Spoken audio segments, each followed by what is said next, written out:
First Contact's Deception. Captain Sarah Chen stood at the observation deck of the Earth Defense Station Arcturus, watching the gleaming ships of the Viridian Alliance hover in high orbit.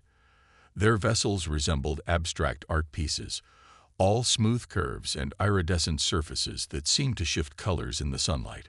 Beautiful, she thought, but something about them had always felt wrong. 3 years had passed since humanity's first contact with the Viridians. They had arrived with promises of technological advancement, cultural exchange, and galactic brotherhood. The public celebrated in the streets when they first arrived, hailing the dawn of a new era. Earth's governments rushed to sign treaties and trade agreements, eager to join the interstellar community. Chen's fingers traced the edge of her datapad, where classified reports painted a very different picture. "Show me the Ganymede incident again," she subvocalized to her neural implant. The footage appeared in her mind's eye, a research station on Jupiter's largest moon, supposedly destroyed by a mechanical failure. But the timestamp was wrong, and the radiation signature didn't match any known accident pattern. "Captain, you need to see this." Lieutenant Rivera's voice crackled through her comlink. Chen made her way to the station's quantum computing lab, where Rivera had been analyzing encrypted Viridian communications. The young officer's face was ashen as he pulled up a holographic display. "We finally cracked their latest diplomatic packet," Rivera said, hands trembling slightly. "It's not just Ganymede. They've been systematically sabotaging our technological development for the past 3 years. Every major breakthrough in quantum computing, every advance in fusion technology, they've been behind all the accidents and unexplained failures." Chen's jaw tightened as she studied the data. The Viridians had orchestrated it all with terrifying precision. But why? The answer came in the next batch of decrypted files. Humanity was being prepared for integration. The Viridians saw Earth as a promising but potentially dangerous species. Their solution was to slowly weaken human technological capabilities, while positioning themselves as benevolent mentors. "There's more," Rivera continued, pulling up another file. "They're building something in the Kuiper Belt, hidden behind Neptune's orbit. Our long-range probes caught glimpses of it before they were destroyed. It's massive, Captain." The hologram showed a structure that dwarfed anything humanity had ever built, a vast complex of interconnected facilities stretching for hundreds of kilometers. Analysis suggested it was a processing center of some kind, with massive holding areas and biological containment systems. "They're not here to help us join their alliance," Chen said quietly. "They're preparing to harvest us." The pieces fell into place with horrifying clarity. The Viridians' careful manipulation of Earth's development, their insistence on placing diplomatic observers in key locations, their constant surveillance of human population centers, it was all preparation for a massive collection operation. Humanity would be reduced to a resource to be exploited, just like countless other species before them. Chen accessed the station's secure channel to Earth Defense Command. "This is Captain Chen. Authorization code Sierra 9 Delta 7. We need to implement Protocol Omega immediately." She paused, knowing her next words would change human history forever. "The Viridians are hostile. I repeat, first contact is confirmed hostile." Across Earth's solar system, hidden military installations began powering up weapons that had been developed in secret, away from Viridian observation. Stealth satellites emerged from their camouflaged positions. Quantum-encrypted messages raced between Earth's defense forces as humanity prepared to show the Viridians their greatest mistake, assuming humans would be easy prey. The Viridian ships continued their peaceful orbit, unaware that their carefully laid plans were about to unravel. In her mind, Chen could already see the coming storm, humanity's response to 3 years of manipulation and lies. The Viridians thought they were dealing with a young, naive species. They were about to learn that humanity's greatest strength wasn't their technology or their numbers, but their fierce determination to remain free. As emergency meetings were called and battle plans were drawn up, Chen made her way to the station's command center. The Viridians had sought to prevent humanity from becoming a threat. Instead, they had created exactly what they feared most: a unified human race with an unshakable will to survive and a very good reason to fight. The Silent Strike. Deep within the lunar military complex, General Marcus Wright studied the holographic display showing Earth's hidden defense grid.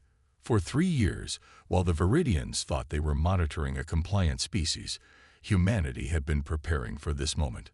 Satellites disguised as debris, weapon platforms hidden in asteroid clusters, and stealth ships waiting in the shadows of planets, all ready to strike. Status report. Wright commanded, his voice echoing in the command center's tense atmosphere. Colonel Emma Hayes stepped forward, her dark eyes reflecting the blue glow of tactical displays. Operation Shadow Web is ready, sir. All stealth units are in position around their primary targets. The Viridians still show no signs of detecting our preparations. She gestured to a cluster of red dots representing Viridian installations. Their overconfidence is their weakness. They never thought to look for quantum-shielded communications.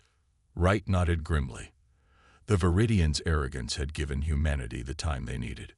While alien diplomatic advisors watched for radio signals and conventional transmissions, Earth's scientists had developed an entirely new form of communication. Quantum entanglement couldn't be intercepted or blocked, because there was nothing to intercept. "Show me the processing facility again," Wright ordered.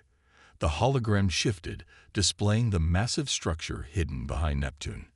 New intelligence had revealed its true purpose: a massive sorting facility designed to process billions of humans. The Viridians weren't planning to take just a few colonies. They intended to harvest the majority of Earth's population. "Sir," Hayes interrupted, "we're detecting increased activity in the Viridian fleet. They're beginning to move their ships into the final positions for their harvest operation." Wright's expression hardened. "They think they're right on schedule. Time to show them how wrong they are." He opened a channel to all Earth defense forces, his voice carrying to hidden ships and stations throughout the solar system. "All units, execute Operation Shadow Web. Authorization code: Prometheus Rising." Across the solar system, humanity's hidden forces sprang into action. Stealth ships dropped their quantum camouflage, revealing sleek vessels bristling with weapons the Viridians had never seen. Asteroid-mounted rail guns powered up, their magnetic accelerators charging with enough energy to punch through any known shield.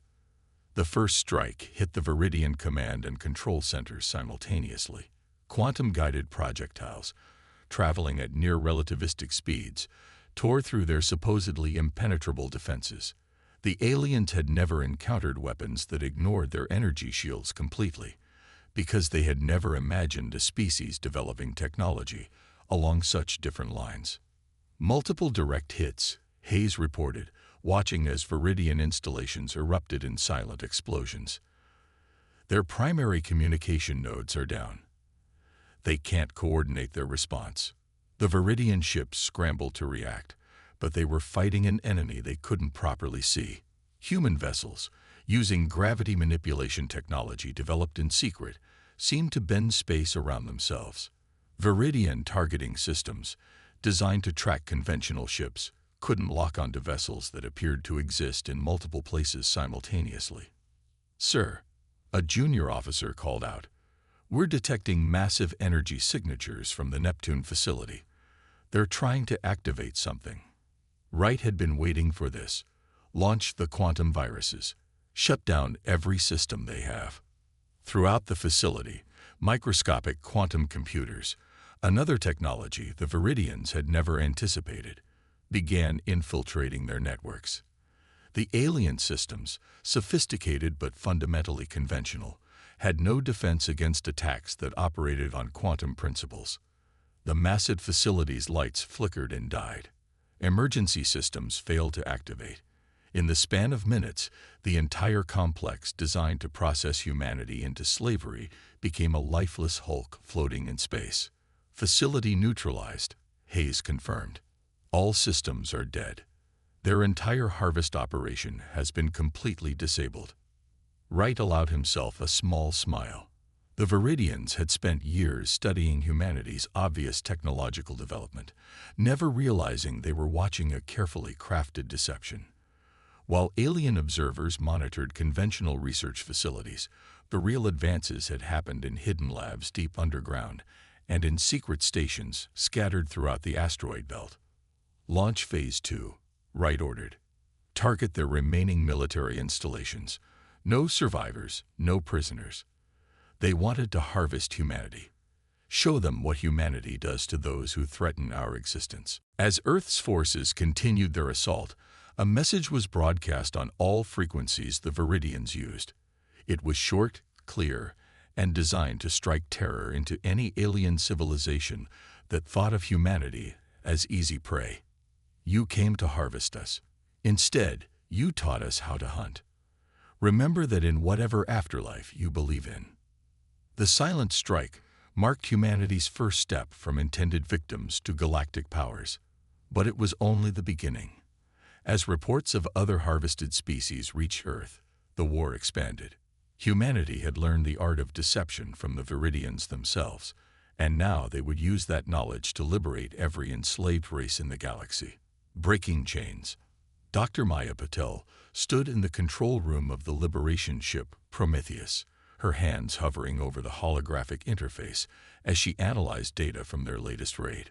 The ship's quantum sensors had detected something unusual in this sector. Energy signatures that didn't match known Viridian patterns. "Admiral, you need to see this," she called out. Admiral Diana Torres moved to her station, her cybernetic eye glowing faintly as it processed the sensor data. 3 months had passed since humanity's counterattack, and each day brought new discoveries about the true extent of Viridian operations. "Those energy patterns," Torres mused, "they're similar to the processing facility we found in our solar system, but there's something different about them." She zoomed in on the holographic display, studying the fluctuating energy signatures. "It's not just one species being held there," Patel explained, her voice tight with controlled anger. "Based on these biological readings, there are at least 5 different species in those containment cells. The Viridians weren't just targeting humanity. They've been harvesting intelligent life across this entire sector of space." The discovery confirmed their worst fears.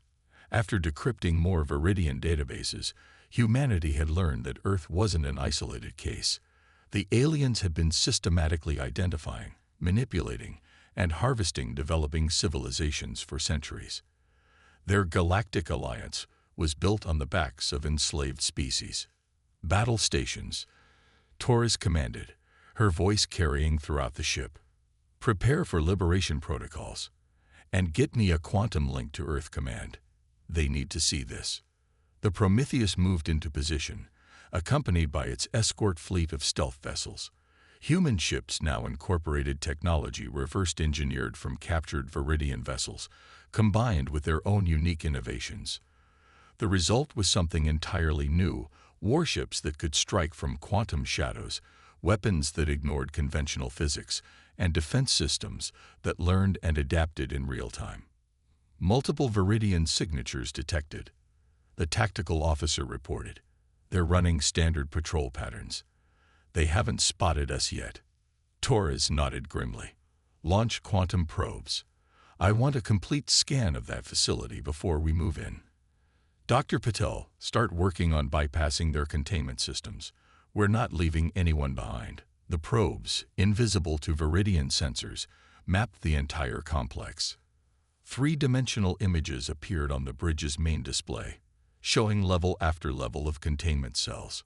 Each one held beings from different worlds, some humanoid, others completely alien to human eyes.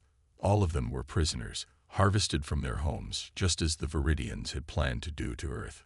"Look at this," Patel said, highlighting one section of the facility.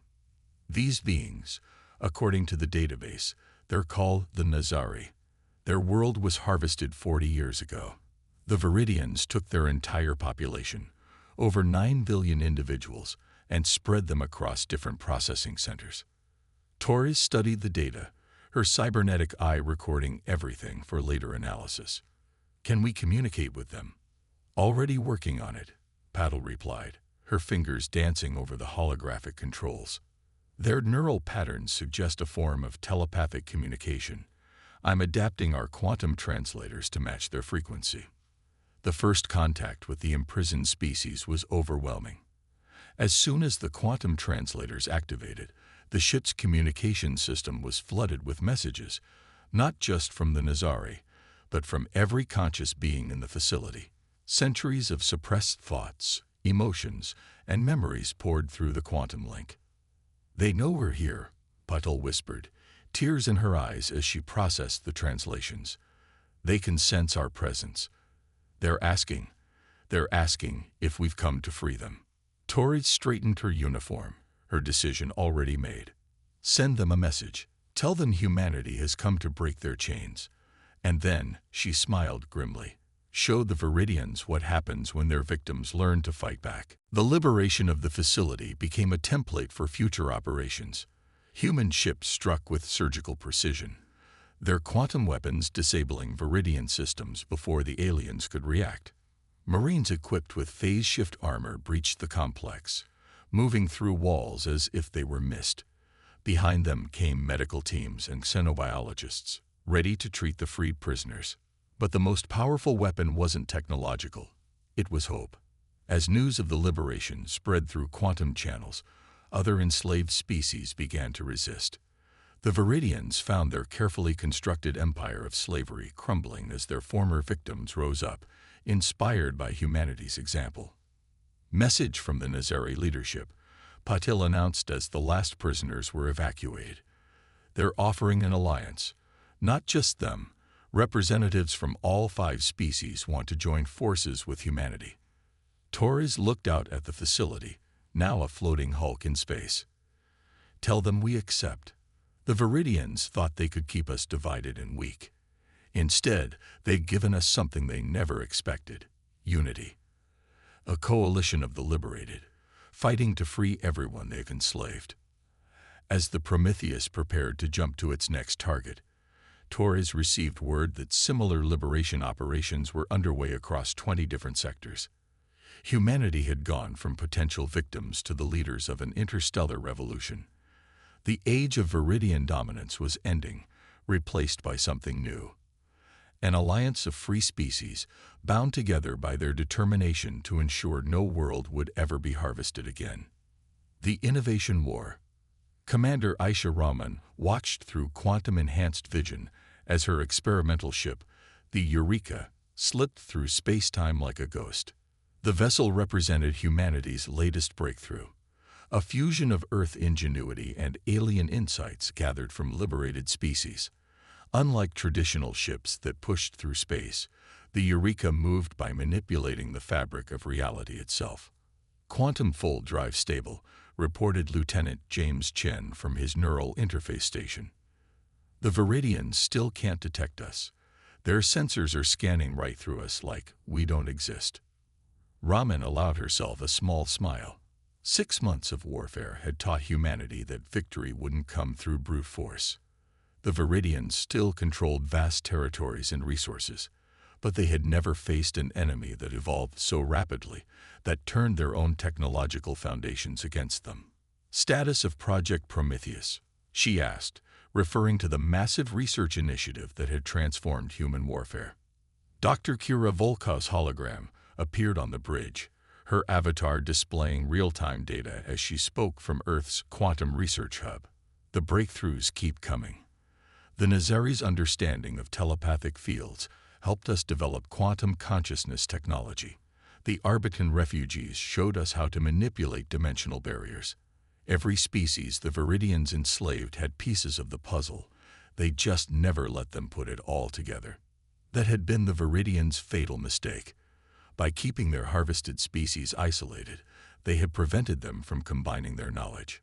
Humanity, free from those restrictions, was now serving as a catalyst for an unprecedented explosion of technological advancement. Incoming transmission from the Resistance Fleet, Chen announced. They've spotted a major Viridian supply convoy, 300 ships heading for their core worlds. Raman studied the tactical display. Traditional military doctrine would call this target too heavily defended. But humanity had stopped thinking traditionally the moment they discovered the truth about their would-be conquerors. "Deploy the quantum seeds," she ordered. The Eureka's automated systems launched thousands of microscopic devices into the convoy's path. Too small for Viridian sensors to detect, each seed contained a piece of revolutionary human technology, quantum computers that could think in 11 dimensions simultaneously. The convoy entered the seeded region of space. At first, nothing seemed to happen. Then, reality itself began to twist. The quantum seeds activated, creating localized pockets where the laws of physics shifted unpredictably. Viridian shields, designed to defend against conventional energy and kinetic attacks, proved useless against weapons that changed the fundamental nature of space around their ships. "Quantum strike successful," Chen reported. 80% of the convoy is disabled. Their systems are completely scrambled. They can't even send distress signals. Raman opened a channel to the resistance fleet waiting in quantum fold space. "All ships, move in. Standard liberation protocols. Remember, we want their cargo intact, especially their database cores." Human and allied ships materialized around the crippled convoy. Marines in quantum phase armor boarded the vessels, their suits allowing them to walk through solid matter as if it were air. Behind them came teams of scientists and engineers, eager to study any new Viridian technology they could find. "Commander," Dr. Volkov's hologram flickered with excitement. The convoy was carrying something important. Research data from their central development facilities. They're working on something big, some kind of ultimate weapon to use against the resistance. Ramen's expression hardened. "Download everything. If they're developing new weapons, we need to be ready." She turned to Chen. "Signal Earth Command. Tell them we need to accelerate Project Ascension." Project Ascension represented humanity's most ambitious undertaking yet, the development of technology that would transcend the physical limitations the Viridians had relied on for millennia. It combined the knowledge of every liberated species with human innovation, creating something entirely new. "Update from Earth," Chen said. "The first Ascension-class ships are ready for testing. They're unlike anything we've ever built before." The tactical display showed images of the new vessels. They defied conventional description. Ships that existed partially outside normal spacetime, powered by quantum cores that tapped into the fundamental forces of the universe itself. They represented not just a technological leap, but an evolutionary one. "The Viridians thought they could keep us contained," Raman mused, watching as her crews secured the convoy. They never understood what they were dealing with. Humanity doesn't just adapt, we transform. We take every obstacle, every challenge, and turn it into an opportunity for growth. Dr. Volkov's hologram nodded. "That's what makes us different. The Viridians built their empire on control and stagnation. We're building something else, a future where every species can reach its full potential." As the Eureka prepared to return to base, Raman received word that similar operations were succeeding across Viridian space. The empire that had seemed invincible months ago was now struggling to defend against attacks they couldn't predict or understand. Their carefully ordered universe was being undermined by species they had dismissed as primitive. "Send word to all resistance forces," Raman commanded. "The next phase begins soon." The Viridians thought they were the pinnacle of evolution. "We're about to show them what real evolution looks like." The innovation war was transforming not just the battlefield, but the very nature of what was possible. And humanity, once marked for harvest, was leading the charge into a future the Viridians had never imagined possible. Reckoning. Fleet Admiral Helena Santos stood on the bridge of the Ascension-class flagship, Paradigm, watching as the combined forces of humanity and the liberated species assembled for their final assault. The massive fleet stretched across multiple dimensions of spacetime, a testament to how far they had come since the days when the Viridians thought they could harvest Earth. "All resistance fleets report ready," announced Strategic Director Nazir Khan. His consciousness merged with the ship's quantum network. The Arbiton psychic network confirms the Viridians are completely unaware of our presence. They still think their core worlds are impregnable. Santos studied the tactical display showing their target, the Viridian home system, protected by defenses built up over thousands of years of unopposed dominance. This was where it had all begun, where countless species had been condemned to slavery by beings who saw themselves as the galaxy's natural rulers. Message from the Liberation Council, Khan reported. Representatives from all 28 freed species have voted unanimously. The Viridians must answer for their crimes. The past year had revealed the true scope of Viridian atrocities, not just slavery and harvesting, but systematic genocide of species deemed too rebellious to control. They had erased entire civilizations from existence, turning vibrant worlds into processing centers for their endless hunger for new slaves. Begin Operation Revelation, Santos commanded. The order rippled through quantum space, reaching every ship in the vast Alliance fleet. This wasn't just a military strike. It was the culmination of everything humanity and their allies had built together. The first phase began silently. Quantum seeds, now evolved far beyond their original design, activated throughout the Viridian system. Reality itself began to shift as human technology rewrote the laws of physics around their targets. Viridian sensor networks, designed to detect conventional threats, went blind as space itself ceased to behave in ways their science could understand. Multiple dimensional breaches detected, Khan announced. The Nazari telepathic corps report extreme confusion in Viridian command structures. They can't comprehend what's happening. Santos nodded grimly. Launch the Revelation Protocol. Across the system, quantum gates opened in impossible spaces.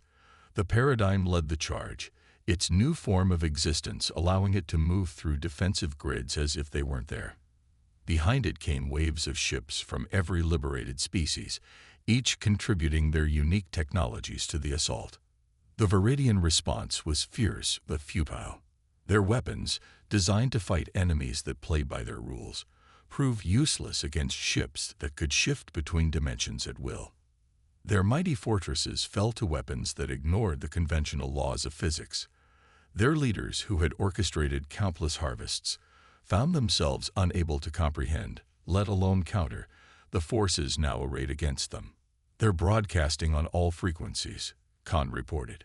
They're offering to negotiate. Santos' expression hardened.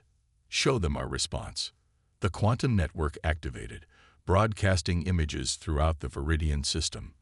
Not military threats or demands, but something far more devastating. The truth.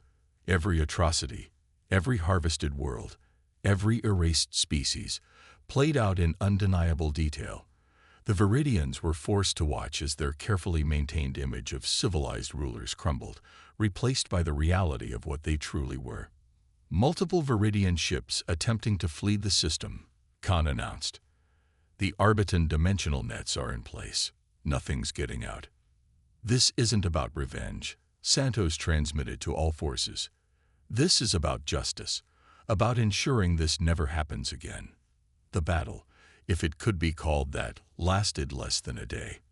When it was over, the mighty Viridian Empire had been reduced to a single system, their ability to threaten other species permanently broken. But humanity and their allies weren't finished. Begin the reconstruction, Santos ordered. The fleet's vast resources turned from destruction to creation. Quantum technology that had been used for war now reshaped the Viridian worlds, dismantling the infrastructure of oppression and replacing it with something new. The Liberation Council is ready to implement the final protocol, Khan reported. All liberated species have contributed their knowledge. The Viridians will be remade. It was a fitting punishment, Santos thought. The Viridians had sought to suppress and control evolution. Now they would experience true evolution, their very nature transformed by the combined science of those they had once enslaved. They would become something new, something that could never again threaten the peace of the galaxy. Send word to Earth, Santos commanded. Tell them it's done. The age of harvest is over. As the paradigm prepared to return home, Santos reflected on how far they had come. Humanity had emerged from near disaster to become not conquerors, but liberators. They had taken the Viridians' attempt to suppress them and turned it into a catalyst for unprecedented growth and unity among species. The galaxy was entering a new era, not one of dominance and slavery, but of cooperation and shared evolution. And humanity, once marked for harvest, would help lead the way into that brighter future.